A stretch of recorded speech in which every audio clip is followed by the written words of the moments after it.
ಶಕ್ತಿ ಮಾಲಾಧಾರಿಗಳಿಗೆ ಉಚಿತ ಬಸ್ ವ್ಯವಸ್ಥೆ, ಪ್ರವಾಸಕ್ಕೆ ಹಸಿರು ನಿಶಾನೆ ತೋರಿದ ಯುವ ಮುಖಂಡ ಎಚ್ವಿ ಬಾಬು.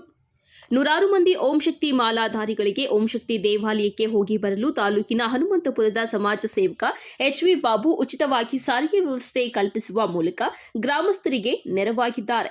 ಗ್ರಾಮದಲ್ಲಿ ನೂರಾರು ಮಹಿಳೆಯರು ಶ್ರದ್ಧೆಯಿಂದ ಓಂ ಶಕ್ತಿ ಮಾಲೆ ಧರಿಸಿದರು. ಗುರುವಾರ ತಮಿಳುನಾಡಿನ ಪವಿತ್ರವಾದ ಧಾರ್ಮಿಕ ಶ್ರದ್ಧಾ ಕೇಂದ್ರವಾಗಿರುವ ಓಂ ಶಕ್ತಿ ದೇವಾಲಯಕ್ಕೆ ಬಾಬು ಮಹಿಳೆಯರಿಗೆ ಅನುಕೂಲವಾಗಲಿ ಎಂದು 2 ಬಸ್ ವ್ಯವಸ್ಥೆ ಕಲ್ಪಿಸಿ ಕ್ಷೇಮವಾಗಿ ಪ್ರವಾಸಕ್ಕೆ ಹೋಗಿ ದೇವಿಯ ದರ್ಶನ ಪಡೆದು ಬರುವಂತೆ ಶುಭ ಹಾರೈಸಿದ್ದಾರೆ.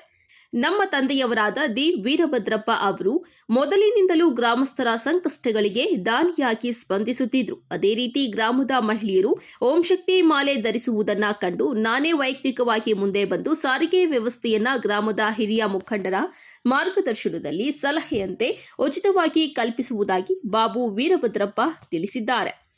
ಇದೇ ವೇಳೆ ಓಂ ಶಕ್ತಿ ಮಾಲಾಧಾರಿಗಳು ತೆರಳುವ ಬಸ್ಗೆ ವಿಶೇಷ ಪೂಜೆ ಸಲ್ಲಿಸುವ ಮೂಲಕ ಬಾಬು ಮಾಲಾಧಾರಿಗಳ ಪ್ರವಾಸಕ್ಕೆ ಹಸಿರು ನಿಶಾನೆ ತೋರಿಸಿದ್ದಾರೆ. ಈ ವೇಳೆ ಓಂ ಶಕ್ತಿ ಮಾಲಾಧಾರಿಗಳು ಗ್ರಾಮಸ್ಥರು ಇದ್ದರು. ಈ ಸಂದರ್ಭದಲ್ಲಿ ನಿರಂಜನ್ ಬಾಬು, ಮುನೇಗೌಡ, ವೆಂಕಟೇಶ್, ಶ್ರೀರಾಮ್, ಶಿವಣ್ಣ, ಶಿವಕುಮಾರ್, ಮೂರ್ತಿ, ಸತೀಶ್ ಬಾಬು, ಶಿವು, ಮುನೇಶ್, ಕೃಷ್ಣಪ್ಪ ಹಾಜರಿದ್ದರು.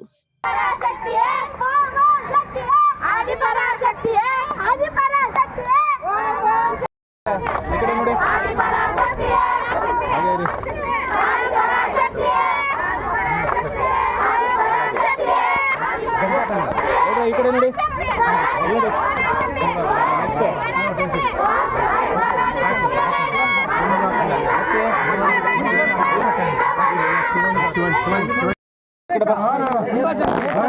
ಇಲ್ಬಾ ಮೂರ್ತಿ, ಇನ್ನ ಹಿಂದೆ ಜರ್ಕು. ಇಲ್ಲಿ ನೋಡಿ, ಇನ್ನೊಂದು ಸ್ವಲ್ಪ ಹಿಂದೆ. ಈ ಕಡೆ ನೋಡಿ. ಹಾ, ಸ್ವಲ್ಪ ಹಿಂದಕ್ಕೆ ಹೋಗಿ ಫೋಟೋ ಹೊಡಿ. ಹಾಗೆ ಇರಿ. ಇಲ್ಲಿ ನೋಡಿ, ಇನ್ನೊಂದು ಸ್ವಲ್ಪ ಹಿಂದೆ. ಇಲ್ಲಿ ನೋಡಿ, ಇಲ್ಲಿ ನೋಡಿ ಎಲ್ಲ.